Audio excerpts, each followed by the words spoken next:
बुलढाणा जिल्ह्यातील मलकापूरच्या अर्ध्या शहरामध्ये अद्यापही 40 तास उलटले मात्र विद्युत आले नाही। त्याचं कारण असं आहे की गेल्या रविवारी बुलढाणा जिल्ह्यातील मलकापूर, जळगाव, जामोद, शेगाव, संग्रामपूर, खामगाव, मोताळा, नांदुरा या 6 तालुक्यामध्ये मोठ्या प्रमाणामध्ये वादळी वाऱ्यासह अवकाळी पाऊस झाला होता आणि यामुळे महावितरणचं मोठं नुकसान झालंय। जवळपास 400 ते 500 विद्युत पोल या ठिकाणी पडलेले आहेत। आपण बघू शकतो की अद्यापही ह्या ज्या तारा आहेत आणि विद्युत पोल सुद्धा उखळून या ठिकाणी पडलेले आहेत। महावितरणकडून युद्ध पातळीवर या ठिकाणी काम सुरू आहे।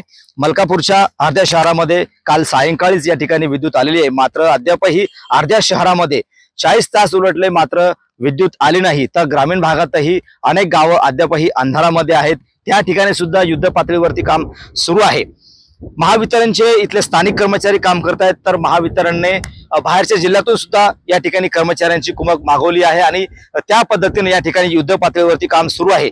सध्या उन्हाचा पारा वाढलेला आहे, नागरिक उकाड्याने या ठिकाणी हैराण झालेले आहेत, मात्र महावितरणकडून या ठिकाणी अद्याप काम सुरू असल्याचं सांगण्यात येत आहे।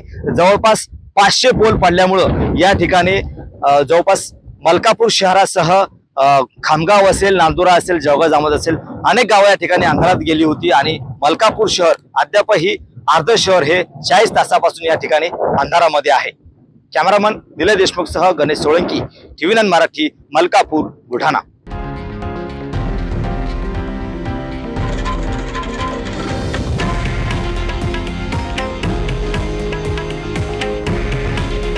हे आहे देशातील नंबर 1 न्यूज नेटवर्क आणि आपण पाहत आहात TV9 मराठी।